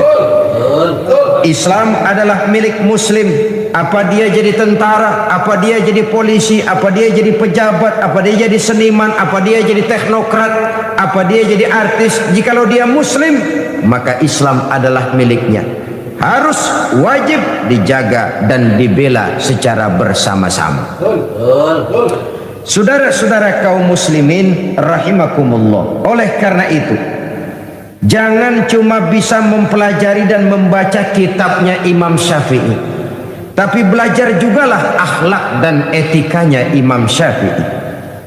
Jangan hanya sekedar membaca dan mempelajari kitabnya Imam Abu Hanifah, tetapi belajar dan simak jugalah akhlak daripada Imam Abu Hanifah. Satu contoh yang ringan saja. Imam Syafi'i berbeda pendapat dengan Imam Malik, tapi Imam Syafi'i tidak pernah menyalahkan Imam Malik. Ini yang saya maksud akhlak. Berbeda pendapat tapi tidak saling tuding, tidak saling menyalahkan. Imam Abu Hanifah berbeda pendapat dengan Imam Syafi'i, tapi Imam Abu Hanifah tidak pernah menyalahkan Imam Syafi'i. Bahkan ada satu riwayat, satu malam Imam Abu Hanifah ziarah ke makam Imam Syafi'i. Lalu beliau menginap di sekitar komplek itu. Ketika subuh beliau sholat menjadi imam dan beliau membaca doa kunut pada rakaat kedua. Selesai sholat, murid-murid beliau bertanya, "Ya Syekh, Tuan Imam, Tuan kan memfatwakan tidak pakai kunut." "Betul." "Kenapa sekarang Tuan sendiri pakai kunut?" Apa jawab Imam Syafi'i? Apa jawab Imam Abu Hanifah? Sederhana saja. Ihtiraman li Syafi'i. Saya menghormati pendapatnya, saya menghormati fatwanya daripada Imam Syafi'i ini. Berbeda pendapat tapi saling menghormati. Berbeda pendapat tapi tidak saling menyalahkan. Ini yang hilang sekarang. Kita baru beda pendapat sedikit aja kayaknya udah lakum dinukum. Maka perbedaan pendapat tidak lagi jadi rahmah, malah sering jadi bala. Dalam kehidupan sehari-hari kita sering lihat di desa-desa terpencil ini terangkat ke permukaan. Yang satu usoli, yang satu enggak, pisah RW. Yang satu Jumatan azan sekali, yang satu 2 kali bikin masjid di samping masjid. Satu kunut, satu tidak, main asah bendok. Kalau hal seperti ini berkelanjutan, kita akan tertarung di kaki teman sendiri, menggunting dalam lipatan, menjegal kawan seiring, dan kita sendiri yang akan menderita kerugian. Oleh karena itu, pada pertemuan kali ini, marilah kita bina kerukunan antar umat seagama. Baju boleh berbeda, bendera boleh beraneka warna, kaos dan jaket boleh juga tidak sama. Tapi jikalau merasa muslim, jangan perbedaannya yang kita perbesar, tapi persamaannya yang kita cari. Hanyalah jikalau kita rukun, kompak, guyup dan bersatu, saya yakin kita akan bisa berbuat lebih banyak, baik untuk kepentingan agama, bangsa dan negara yang sama-sama kita cintai ini. Tapi jikalau kita berpecah belah, centang perenang, satu ke barat, satu ke timur, lain ke utara, satu lagi ke selatan, tidak ada persamaan persepsi, maka kita akan tertarung di kaki teman sendiri. Kita juga yang akan jadi lemah akibatnya. Saudara-saudara kaum muslimin rahimakumullah. Oleh karena itu, kerukunan antar umat seagama merupakan hal yang wajib kita laksanakan, agar dengan itu kita menjadi satu umat yang kuat untuk sanggup menjawab segala tantangan-tantangan dan problema-problema yang timbul, untuk meningkatkan harkat dan martabat kehidupan umat beragama. Bahwa kita punya keyakinan Islam tinggi, tidak ada yang lebih tinggi lagi daripada Islam, itu benar. Yang salah kalau itu sekadar kita jadikan apologi, sekadar untuk teriak-teriak membanggakan diri tanpa kita mau melihat apa yang kenyataan di dalam kehidupan kita sebagai umat. Kita bangga berteriak al-Islam ya'lu wa la yu'la alaih. Islam itu tinggi dan tidak ada yang lebih tinggi lagi daripada Islam. Kalau soal Islamnya jelas, tapi kalau sudah bicara soal umatnya, kita ini kayak orang main layangan. Layangannya tinggi kelik di mana-mana, yang mainin tetap aja di bawah. Padahal kita tidak ingin bernasib seperti orang main layang-layang. Layang-layangnya tinggi mengapung, sedangkan yang main layang-layang tidak pernah kemana-mana. Kita ingin seperti orang naik membuat pesawat, lalu ikut naik pesawat, terbang bersama pesawat itu. Kalau Islam memang agama yang tinggi, maka kita Muslim juga harus menjadi umat yang tinggi. Tinggi pendidikannya, tinggi ekonominya, tinggi kesadaran beragamanya, berbangsa dan bernegaranya, tinggi nilai etikanya, tinggi semangat jihadnya, dan begitulah selanjutnya. Bukan sekedar apologi dengan menyanyi-nyanyikan Islam sebagai agama yang tinggi sementara kita berada di bawah. Untuk itu kita memerlukan kebersamaan, dan kebersamaan hanya akan muncul dengan kesadaran bahwa setiap kita merupakan bagian dari yang lain. Saudara yang jadi seniman, berjuanglah untuk Islam lewat karya seninya. Saudara yang pejabat, pergunakanlah jabatan itu untuk kepentingan agamanya, Islamnya, sebagaimana pejabat lain dari agama lain juga berbuat untuk kepentingan agamanya. Jangan kadang-kadang kalau sudah mau pensiun baru jihad.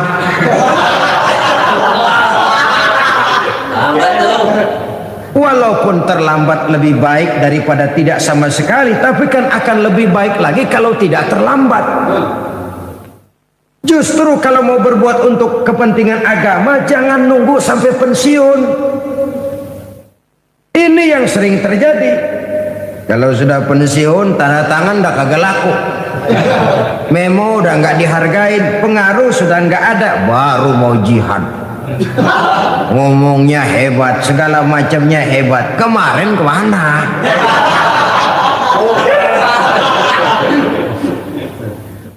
Ya memang terlambat itu lebih baik daripada tidak sama sekali. Tapi kan lebih baik lagi kalau tidak terlambat. Dan kenapa takut berbuat untuk Islam? Karena orang lain, pejabat lain pun dari agama lain berbuat untuk kepentingan agamanya. Sama-sama berbuat. Yang artis berjuanglah untuk Islam lewat kemampuannya. Yang teknokrat berjuanglah untuk Islam dengan teknologinya. Dan begitulah selanjutnya. Jikalau setiap kita berpikir bagaimana kita menghidupkan nilai-nilai Islam ini, saya yakin dengan kebersamaan, maka nilai-nilai Islam akan lebih berkibar dan berkobar di bumi pertiwi yang kita cintai ini. Saudara-saudara kaum muslimin rahimakumullah, mari kita bina dan kita tingkatkan kerukunan antar umat seagama. Perbedaan pendapat jangan menyebabkan kita saling bergontokan, tapi saling menghormati, saling menghargai. Ketegangan-ketegangan yang ada jangan kita tambahkan lagi. Bahkan persamaannya lah yang harus kita cari, dan bukan perbedaannya yang kita besar-besarkan. Mari kembali kepada kesadaran Islam telah mengikat kita dengan tali akidah. Wa'tasimu bihablillahi jami'an wa la tafarraqu. Berpegang teguhlah kamu kepada tali Allah, kepada Islam ini, kepada Al-Quran ini, dan jangan kamu berpecah belah, jangan kamu bercerai-berai.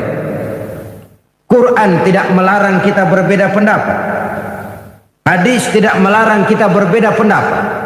Baik Quran maupun hadis sama-sama melarang kita berpecah belah. Di dalam satu hadis Nabi memberikan peringatan tegas sekali. Isnani la yanzurullahu ilaihima yaumal qiyamah. Ada dua golongan manusia yang di hari kiamat nanti tidak akan dipandang oleh Allah Subhanahu wa taala. Dua macam manusia di akhirat nanti didiemin aja, nggak diaru-aruin, dipanteng, nggak diendain. Bukan main, saudara-saudara. Jangankan di akhirat, di dunia ini aja ya, kalau kita didiemin aja sama orang tua kita, bingung. Didiemin aja sama mertua, bingung. Bingung. Ini orang tua maunya apa, Bu? Ya kalau salah ditegur, kalau perlu diadili, diadili. Ini nggak didiemin aja, bingung. Apalagi itu di dunia, apalagi di akhirat. Sedangkan di akhirat nanti kan orang kan tumben ke akhirat kan. Belum pernah ada sebelumnya yang ke sana. Sudah ke akhirat baru pertama kali. Untuk seterusnya sampai sana nggak ada yang ngaruin, didiemin aja.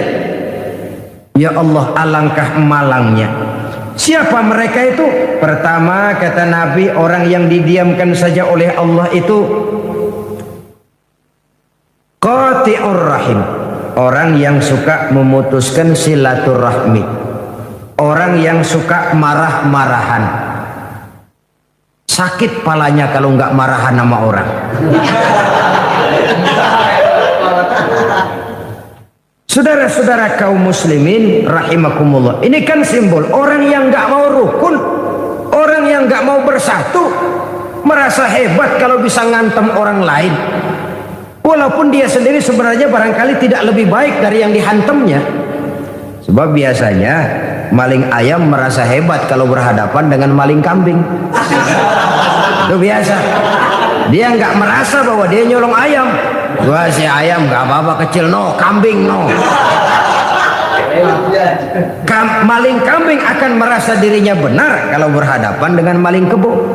Jadi kalau kita melihat kesalahan orang lain, kita sering lupa dengan kesalahan yang kita lakukan. Disinilah rahasia Nabi berpesan, tuba liman saghalahu aibuhu an uyubin nas.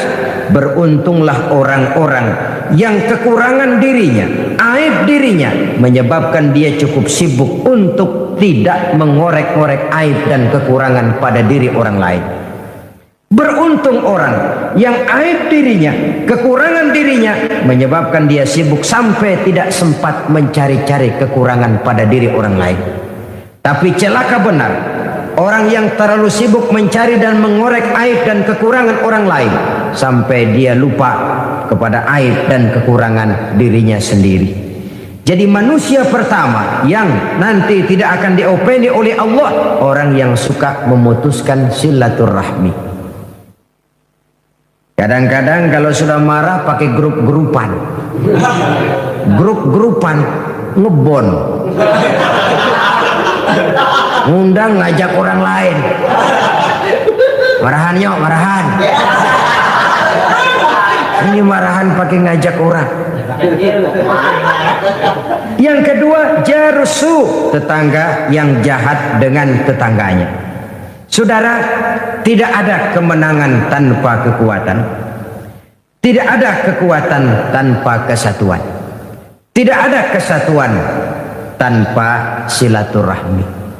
Sebab itu konsep silaturahmi dalam Islam merupakan bagian pokok daripada ajaran agama Islam. Hanya dengan silaturahmi kita akan bersatu. Hanya dengan persatuan akan timbul kekuatan, dan hanya dengan kekuatan kita bisa meraih kemenangan. Tanpa kekuatan, kemenangan sebuah mimpi. Tanpa kesatuan, kekuatan tidak akan pernah lahir. Dan tanpa silaturahmi, kesatuan tidak akan pernah terwujud. Yang kedua, kerukunan antar umat beragama. Kita memaklumi bahwa kita bangsa Indonesia adalah satu bangsa yang sangat majemuk. Ribuan pulau, segala macam warna kulit, suku bangsa dan bahasa merupakan cerminan dari wajah Republik Indonesia ini. Pancasila sebagai dasar dan falsafah negara sesungguhnya dapat menjadi bumi yang subur bagi tumbuh dan berkembangnya setiap agama yang sah dan diakui di Republik Indonesia ini. Islam sesuai dengan namanya berarti damai, aman dan tentram. Sejarah menjelaskan kepada kita, belum pernah Islam ini dikembangkan dengan ujung pedang. Belum pernah Islam ini dikembangkan dengan kekuatan materi. Selamanya Islam berkembang dengan nilai-nilai moral dan al-akhlakul karimah. Kalaupun pernah terjadi perang dalam Islam, maka perang itu sendiri sesungguhnya bukan untuk memaksakan keyakinan, karena keyakinan sungguh tidak bisa dipaksakan.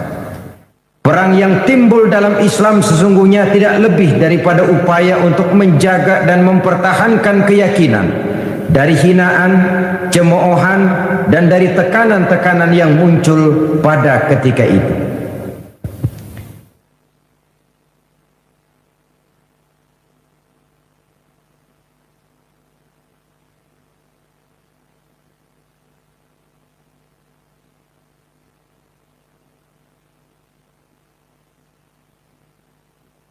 Saudara-saudara kaum muslimin rahimakumullah.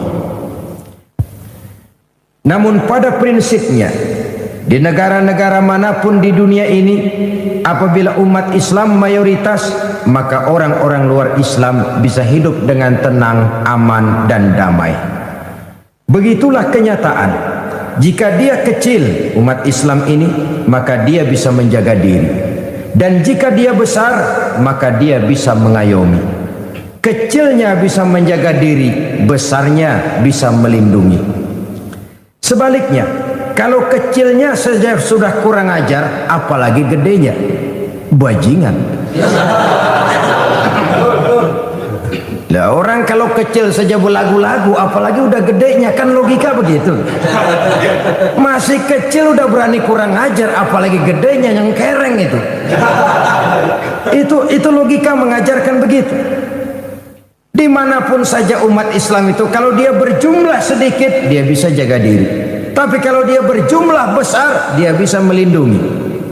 Contohlah misalnya Saudi Arabia, negara Islam, orang luar Islam yang tinggal di luar Mekah, Madinah, dia tinggal di Taif, di Yanbu, di Dhahran, di Jeddah, orang-orang kafir ini hidup dengan tenang, aman, damai, dilindungi undang-undang.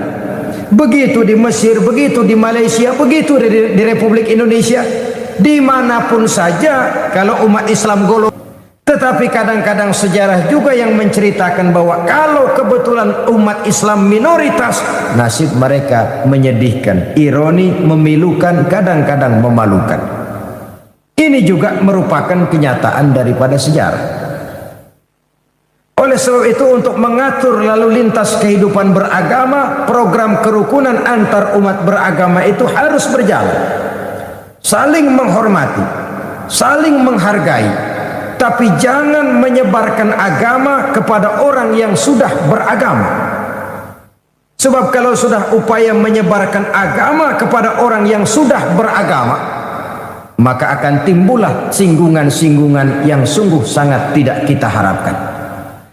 Maka para ustadz, para kiai misalnya tidak boleh membawa-bawa Quran masuk ke rumah-rumah orang lain agama untuk menyebarkan Islam ini. Sebaliknya orang lain dari agama lain juga tidak boleh masuk ke rumah-rumah orang Islam. Hormatilah orang yang sudah beragama, jangan penganut suatu agama dijadikan sasaran bagi pengembangan agama lainnya.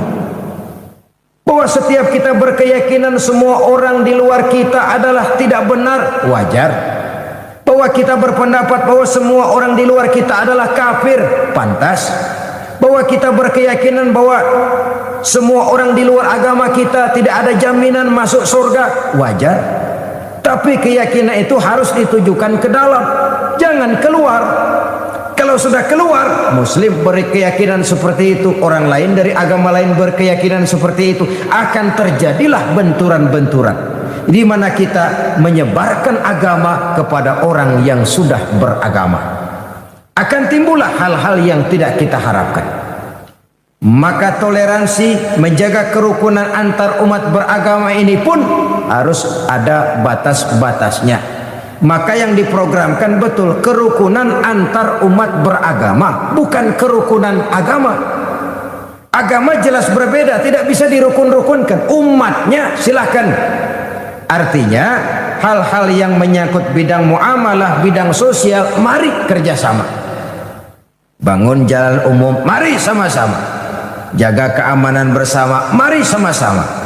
Tapi kalau sudah menyangkut akidah, keyakinan, ubudiyah, kembali kepada prinsip yang diajarkan oleh agama masing-masing.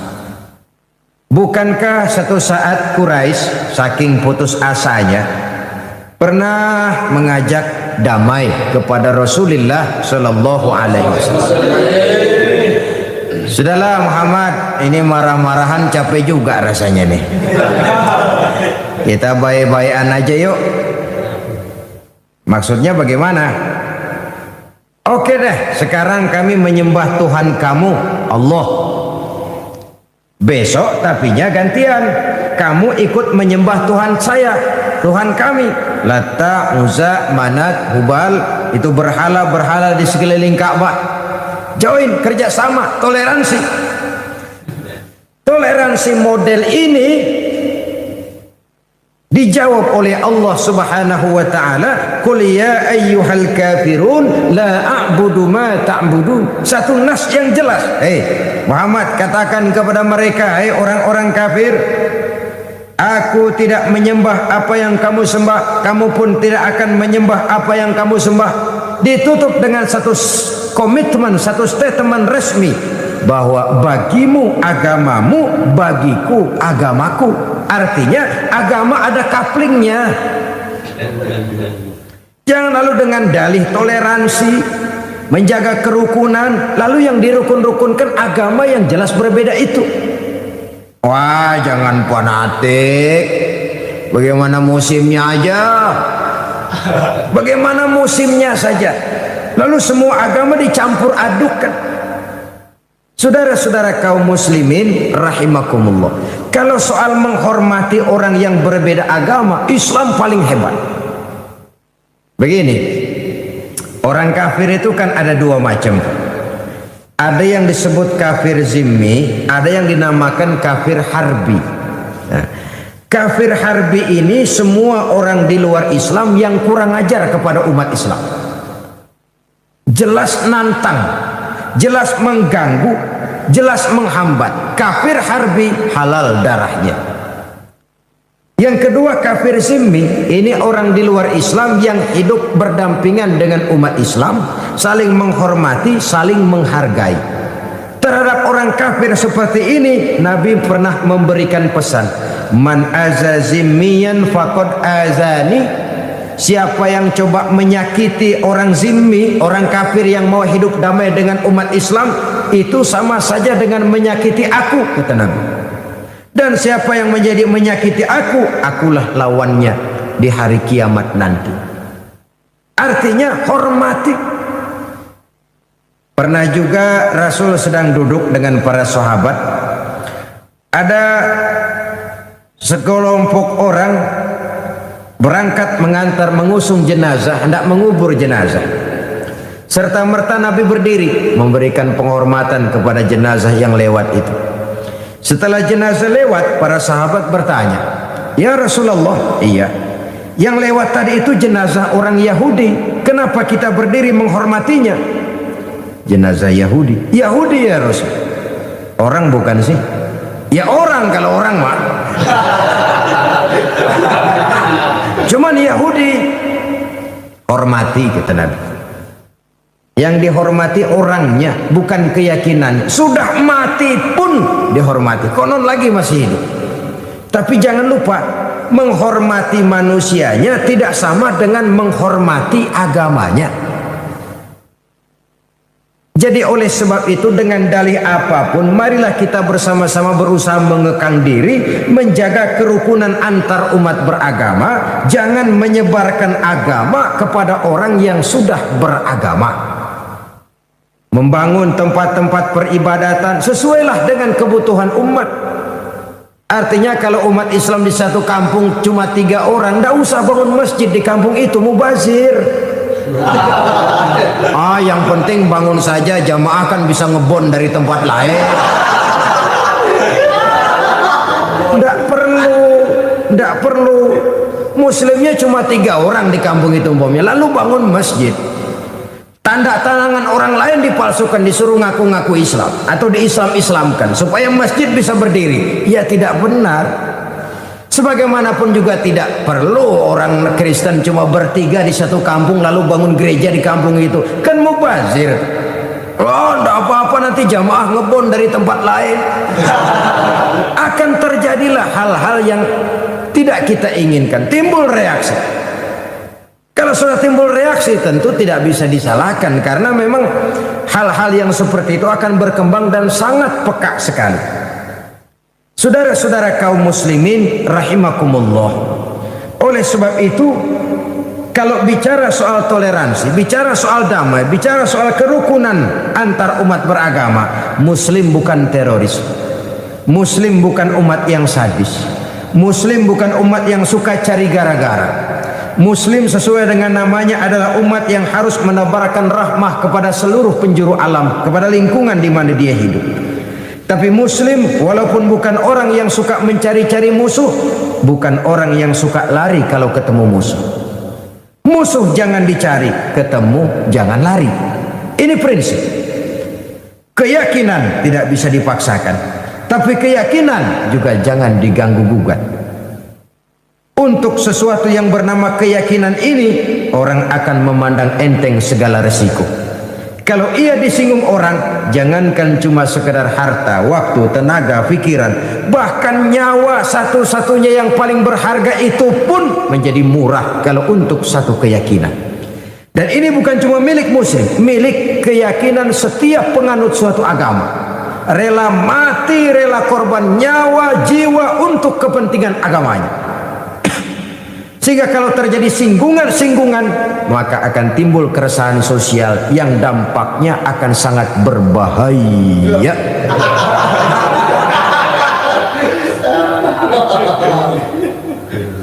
Oleh sebab itulah kita wajib menjaga diri. Tidak beremosi untuk mengejar jumlah dengan melupakan kualitas. Marilah kita bina umat kita masing-masing. Marilah kita bina ke dalam. Marilah kita menjaga gawang masing-masing. Jangan melakukan serangan ke daerah orang lain walaupun dengan cara yang paling halus. Menolong ya menolong orang, silakan. Membantu petani miskin dengan memberikan supermi, beras, pakaian, obat-obatan, beasiswa, silakan. Dari segi sosial itu baik. Tapi kalau itu cuma sekedar dalih, kalau cuma sekedar alat untuk menyampaikan agama kepada orang yang justru sudah beragama, itu kamuflase yang sungguh sangat berbahaya. Dan saya yakin satu agama yang ditegakkan dengan bujukan-bujukan materi, maka di negara-negara yang tingkat ekonominya tinggi, penduduknya makmur, biasanya agama kayak begitu kagak laku itu. Bisa gulung tikar, makin makmur negara, makin tinggi ekonomi rakyat, makin bangkrut itu agama. Pada tingkat di mana kemakmuran rakyat sudah semakin tinggi, itu agama rasanya bakal gulung tikar. Agama adalah soal keyakinan. Keyakinan itu soal kebenaran, dan kebenaran tentu milik bersama. Kita wajib menjaga kerukunan antar umat beragama dengan menjaga dan menghormati perasaan orang yang sudah beragama. Jangan menyebarkan agama sekali lagi kepada orang-orang yang sudah beragama. Jadi dengan demikian Islam memberikan satu gambaran yang jelas sekali. Mari saling menghormati, mari saling menghargai, mari menjaga kerukunan antar umat beragama.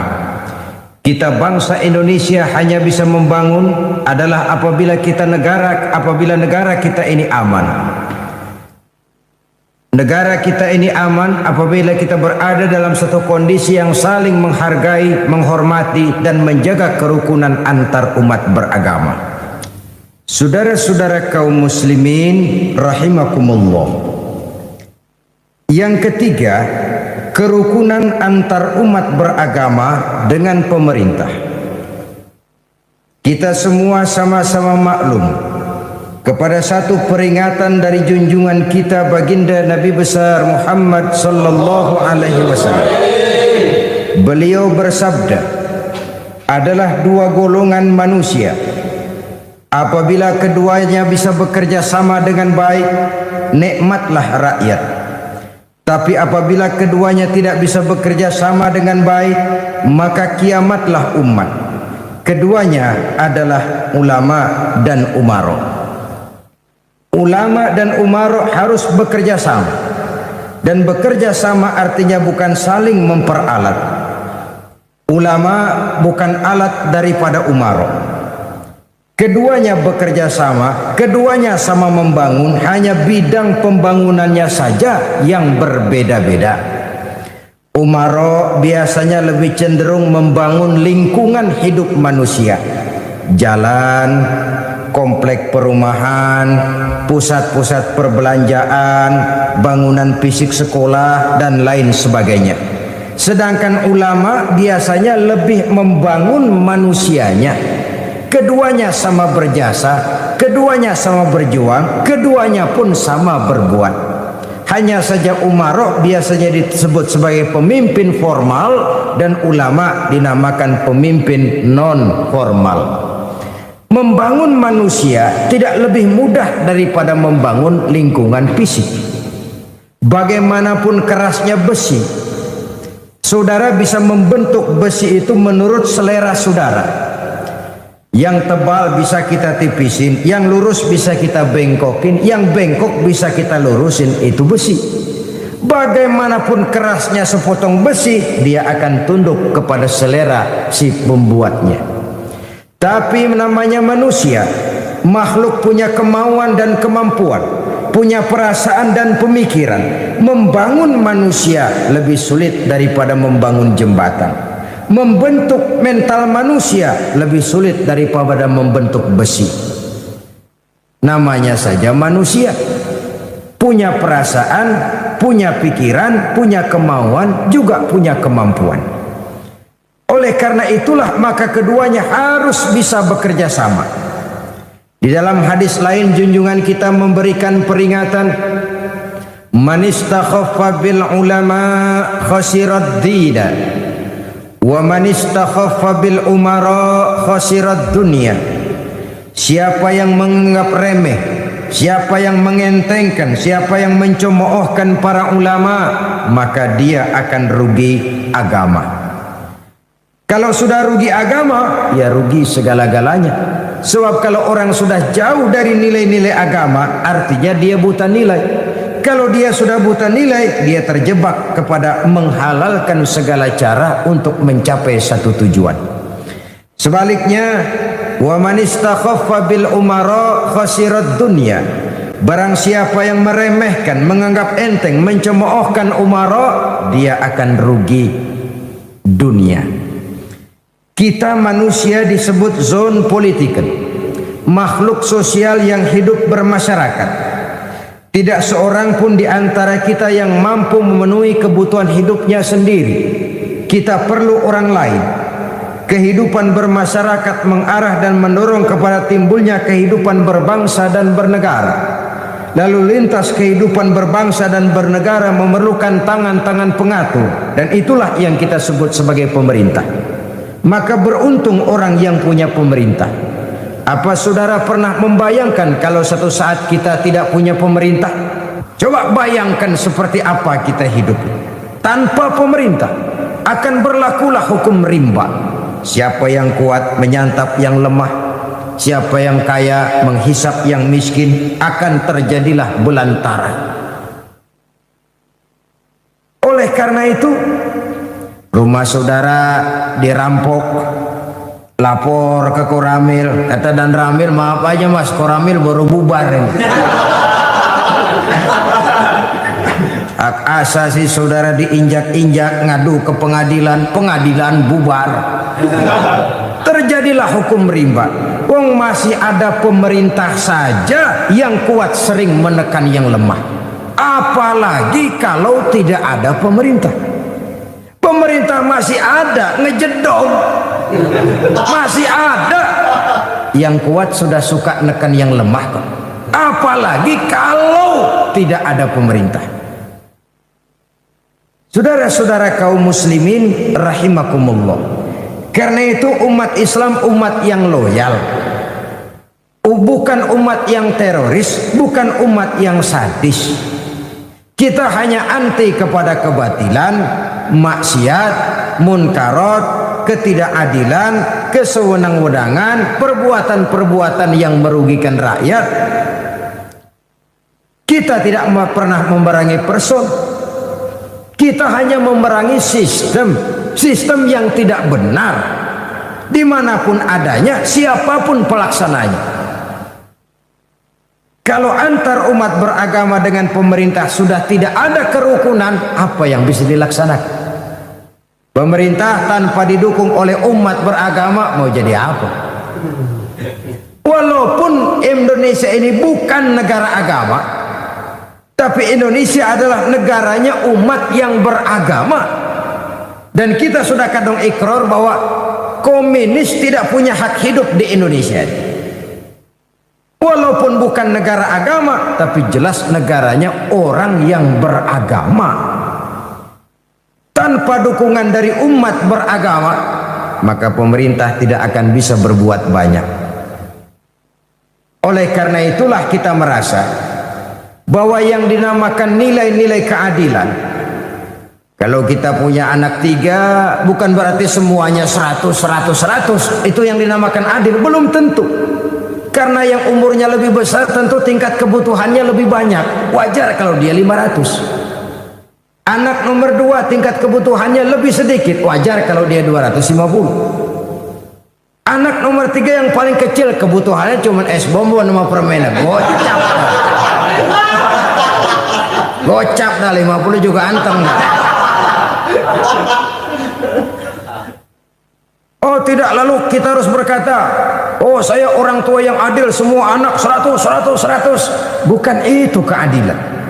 Sebab umur si anak ini berbeda. Begitu juga kondisi kehidupan umat beragama di Republik Indonesia. Umat Islam ini mayoritas, ini anak paling gede nih. Ini anak paling gede. Masa ukuran kebutuhannya sama dengan anak yang paling kecil? Bukan itu keadilan. Kita saja berhadapan dengan anak-anak kita, umurnya berapa? 17 tahun lah, sedang balik-baliknya nih. Ini ongkosnya banyak kan nih. Yang kedua umur 10 tahun, udah mulai terbuka mata. Yang ketiga umur 5 tahun, anteng pakai es bonbon itu. Jadi bukan berarti 100 sama semua, tidak. Saudara-saudara kaum muslimin rahimakumullah, kita tidak menuntut perlakuan yang berlebihan, tidak. Kita hanya berkata ingin menikmati keadilan itu. Sehingga partisipasi yang timbul, lalu partisipasi yang ikhlas, bukan partisipasi semu yang dipaksakan dari luar, bukan partisipasi yang berbungkus keterpaksaan, yang membungkus keterpaksaan yang ada dalam jiwa dan diri. Hanyalah jikalau umat beragama mendukung pemerintahnya, maka saya yakin kita tahu tahun 64, 65, 66 ketika PKI berontak, siapa sih front terdepan menyelamatkan Pancasila ini? Siapa sih front terdepan menjaga republik ini? Umat Islam bersama-sama dengan ABRI. Siapa sih yang menuntut pertama kali agar PKI dan komunis itu dibubarkan? Umat Islam dengan para mahasiswanya. Pada saat negara ini dalam bahaya, pada saat Pancasila ini dalam bahaya, berulang kali umat Islam memperlihatkan loyalitasnya. Ya kepada republik ini, ya kepada Pancasila ini. Satu loyalitas yang tidak perlu diragukan. Jadi oleh karena itu, apabila dukungan diberikan oleh umat beragama kepada umaroknya, kepada pemerintahnya, maka saya yakin semua program yang baik yang bermanfaat bagi kepentingan bangsa dan negara akan terwujud dengan baik. Dan partisipasi itu akan tumbuh apabila umarok memperlakukan umat ini dengan adil. Dengan adil itu ya seperti itu tadi. Ini anak gedean nih, ongkosnya gedean dikit dah. Ini yang nomor 2 sekian, iya sekian. Jangan adil lalu semuanya rata dah, cepet. 100. Yang paling kecil tentu senang tuh. Hore 100, girang bukan main. Tapi yang paling gede kebutuhannya banyak, 100 mau belanja apa ini? Kan begitu toh pada akhirnya. Oleh karena itu mudah-mudahan apabila umara pemerintah memperhatikan aspirasi umat beragama, insya Allah akan timbul partisipasi aktif untuk mendukung pemerintah, sehingga akan terwujudlah kerukunan yang kita harapkan antar umat seagama, antar umat beragama, dan antar umat beragama dengan pemerintah. Inilah saja yang kita bicarakan pada pertemuan kita kali ini. Terima kasih banyak atas segala perhatian.